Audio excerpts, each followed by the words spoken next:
Seja bem-vindo. Lembre de se inscrever no canal e ativar o sininho, assim você nos ajuda muito e receberá a notificação dos próximos vídeos que saírem. Agora, vamos para a mensagem de hoje. Para dizer às minhas estimadas filhas terrenas, e também aos meus filhos queridos tudo quanto eu gostaria de dizer em torno da vida que a todos os espera no plano espiritual, eu teria de escrever não apenas um livro, mas uma série de livros que dariam uma biblioteca. Eu farei, entretanto, o possível para sintetizar neste volume os conhecimentos que desejo transmitir a todos enquanto na Terra, e me esforçarei para lhes oferecer oportunamente novos detalhes quando pudermos reunir-nos no alto, esperança que eu alimento com grande carinho no meu coração. Desejo esclarecer que uma boa parte do que estou grafando neste livro ainda sem título já é do vosso conhecimento, e apenas está olvidado por vossos espíritos, por efeito da encarnação em que vos encontrais.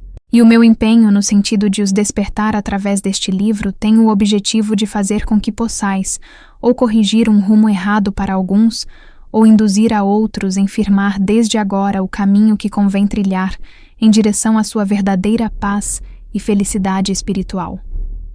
Eu conheço de perto os percalços da vida terrena, conforme mencionei em capítulo anterior, e sei por isso quais e quantos os obstáculos a serem vencidos pelas almas que se encontram na Terra. Sei, por conseguinte, que não são suficientes as boas intenções de cada uma em seguir o caminho que mais convém à sua felicidade, se não se dispuser a fortificar essas intenções com o reforço da prece constante, diária, a fim de que possa receber do alto a ajuda necessária, imprescindível mesmo, na realização dos seus objetivos.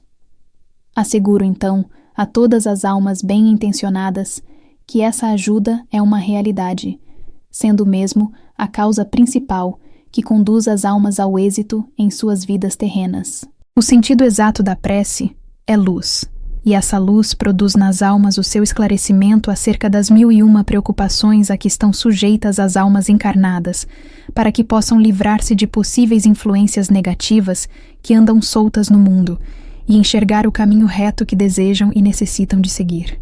Tem sido divulgado entre vós o sentido da prece como a demonstração da humildade e fé de quem a pratica, transportando-se com ela aos pés de nosso Senhor Jesus, e dele recebendo a ajuda e proteção espiritual. Está perfeitamente certa essa definição do sentido da prece, porque em verdade assim é. Eu, porém, desejo transmitir-vos algo mais a esse respeito, dizendo-vos o que acima escrevi. A elevação de uma prece ao Senhor, com toda a fé daquelas almas que oram, produz uma luminosidade assaz poderosa no ambiente em que estiver sendo proferida, que dele se afastam em verdadeira fuga quaisquer influências negativas que ali porventura estiverem.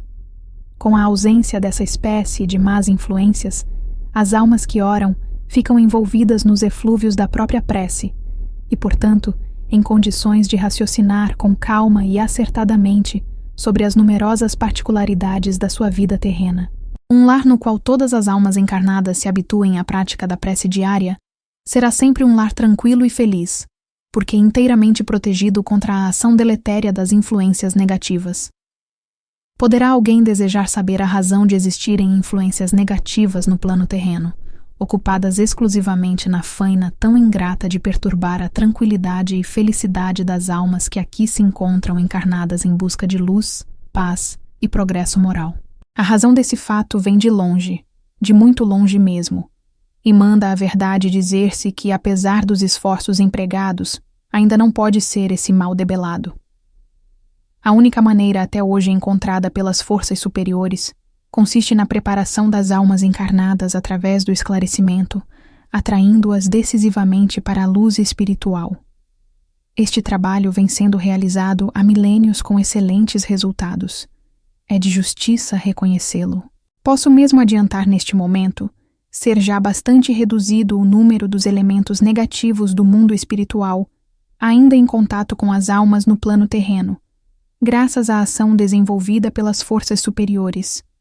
Trata-se de elementos remanescentes de seres humanos, que sempre se demonstraram refratários aos ensinamentos vindos do alto, com o fim de fazer despertar a luz e o amor no coração dos seres momentaneamente encarnados. Esses elementos obstinadamente refratários à luz e ao amor venceram existências, por assim dizer, animalizadas, incidindo inclusive na prática de atos contrários às leis divinas, e assim passaram aos planos inferiores do mundo espiritual.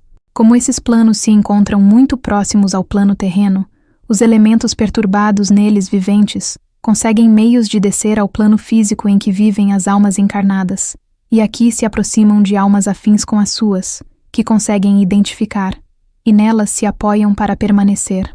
Acontece então este fenômeno que eu desejo bem conheçais. Ao encontrarem aqueles elementos negativos, almas encarnadas portadoras de boas irradiações, ou seja, almas simples, bondosas, desprovidas de proteção e segurança que só a prece proporciona, aqueles elementos instalam-se por vezes em seus lares, e aí produzem perturbações e até enfermidades cuja cura ainda escapa à medicina dos vossos dias. O que sucede então? Criaturas simples, amantes da paz e bem-estar, veem-se de um momento para outro perturbadas ou enfermas, iniciando-se então para elas e suas famílias uma via dolorosa. Isto acontece de preferência nos lares onde a prece é esquecida pelos seus responsáveis, mergulhados nos problemas absorventes da vida material. A situação pode então prolongar-se por mais ou menos tempo, até que a misericórdia do Senhor intervenha para lhe dar fim. Sucede não raro ser ocorra a ideia de visitarem os familiares uma organização espiritualista onde talvez encontrem o lenitivo procurado. Isto em regra se verifica, e os elementos perturbadores são recolhidos no plano espiritual, e aí devidamente esclarecidos, voltando a paz aos lares terrenos que vinham sendo perturbados. Desta maneira, vai sendo o ambiente terreno escoimado das influências negativas que tanto têm afligido as almas aqui encarnadas. Mas são tantos, infelizmente, os seres que ainda persistem na prática do erro e da maldade, que ao desencarnarem se transformarão por certo em outras tantas influências a agirem contrariamente ao bem das almas encarnadas. Isto tudo, entretanto, está caminhando para o fim em relação ao mundo terreno. Tem sido bastante avultado nos últimos tempos o número de almas perturbadoras retiradas do meio terreno, onde só a prática do mal as comprazia. Essas almas, nossas irmãs também dignas do nosso amor e das nossas preces, estão sendo esclarecidas no alto por mensageiros do Senhor Jesus, devendo algumas delas, as mais recalcitrantes, ser removidas a encarnar em outro meio, outra escola pouco inferior à Terra, na qual passarão a viver em harmonia com suas próprias vibrações. As demais, aquelas que for possível recuperar para o amor e a luz, ou permanecerão em seu plano por mais alguns séculos recebendo esclarecimentos, ou serão enviadas à Terra numa reencarnação experimental, na qual demonstrarão ou não sua determinação de prosseguirem na onda de vida atual.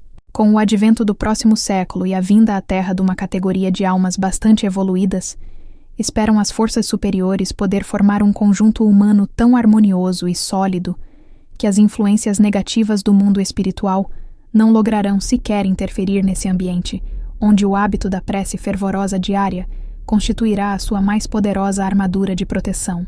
Se, por conseguinte, estas minhas palavras, e tudo quanto vem sendo divulgado pelos mensageiros do Senhor, puder ser posto em prática desde agora, certa estou de que um novo e límpido ambiente de amor e paz se instalará desde já em todos os corações, para a maior felicidade das minhas filhas e filhos encarnados, o que muito e muito alegrará o Senhor Jesus e a mim igualmente. Sobre este tratamento de filhas e filhos meus, de que eu tanto gosto de me utilizar quando a vós me dirijo, desejo dizer aqui algumas palavras ditadas pelo meu coração.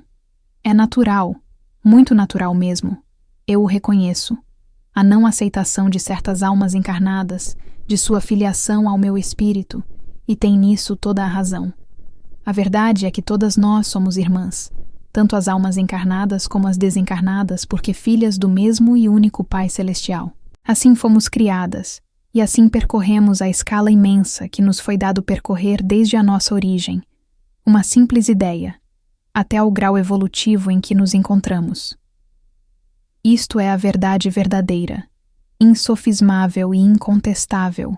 Todas as almas são irmãs perante o Pai Celestial, diferenciando-se apenas pelo seu estado evolutivo, a sua idade multimilenar Por conseguinte, não existe contestação possível a esta verdade. A circunstância, entretanto, de haver eu sido distinguida há 2000 anos pelo Pai, para trazer à terra o maior espírito que por aqui passou em corpo humano, o Senhor Jesus, nascido naquelas terras de Belém, de tão fundas recordações para o meu pobre coração, essa circunstância, aliada à formação da Igreja de Roma como propagadora da doutrina de Jesus, levou desde logo muitos milhares de almas boas da terra a me apelidarem também de mãe, pelo fato de ter sido eu a mãe de Jesus, o que grandemente me sensibilizou. Prosseguiu desde então o tratamento de mãe a que me habituei de tal maneira, quando em minha permanência no alto, que eu por minha vez passei a usar o tratamento carinhoso de filhas e filhos quando a vós me dirijo, o que fundamente me sensibiliza. Nesta condição, é que eu me tenho dirigido muitas e muitas vezes ao meu amado Jesus para interceder em favor de muitos de vós, quando me pedem o que está acima e fora das minhas possibilidades. Eu sinto-me então imensamente feliz em considerar minhas filhas todas as almas encarnadas em corpos femininos, assim como filhos, todos os homens que nesta condição me aceitem. A existência, porém, de almas encarnadas, seja por que motivo for, que não aceitem tal condição, em nada diminui a intensidade do meu amor por elas, inclusive as que se encontrarem filiadas a outras crenças religiosas. De uma coisa, entretanto, eu desejo que estejam certas. É que se algum dia se lembrarem ou necessitarem da minha ajuda em sua vivência terrena ou no espaço, eu as atenderei com o mesmo amor e devotamento com que o faço às minhas filhas e filhos adeptos do Senhor Jesus. No mundo espiritual, o qual eu costumo percorrer frequentemente pela alegria de manter estreito contato com os milhões de almas que nele permanecem, eu tenho verdadeiras dedicações, inclusive de almas que viveram na terra sob a égide de outras crenças, ou melhor, sob princípios idênticos ao do cristianismo, tutelados, entretanto, por outras entidades. No alto, porém, todas essas almas reverenciam o Senhor Jesus como o governador do planeta, e bem assim de todas as almas que nele vivem ou viveram.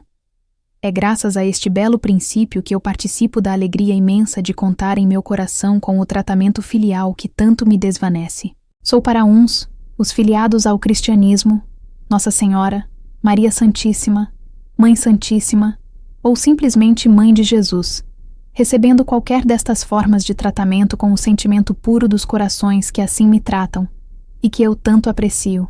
Fica, portanto, claro que aqueles que discordarem destas formas de tratamento a mim dirigido, em nada me desmerecem no meu amor por eles, pois que eu bem compreendo que isso se deva à circunstância de terem nascido ou vivido sob princípios religiosos, outros que não o do Senhor Jesus, sendo, contudo, também guiados seus e por ele igualmente assistidos e protegidos em sua vivência terrena. Vede, filhas e filhos muito estimados, quanto eu precisei de escrever para justificar o tratamento que vos dou, mas que outros poderão recusar. Eu, porém, desejo assegurar a todos o meu amor por igual a quantos na terra se encontram, e a todos atenderei no meu plano de vida, com empenho igual, pois que um único desejo eu alimento, que é ver satisfeitas e felizes todas as almas encarnadas em qualquer região, bem como qualquer que seja a sua crença religiosa, as ateias inclusive. Deixo-vos aqui a bênção que o Senhor vos envia por meu intermédio, e a minha própria que eu vos ofereço de todo o coração.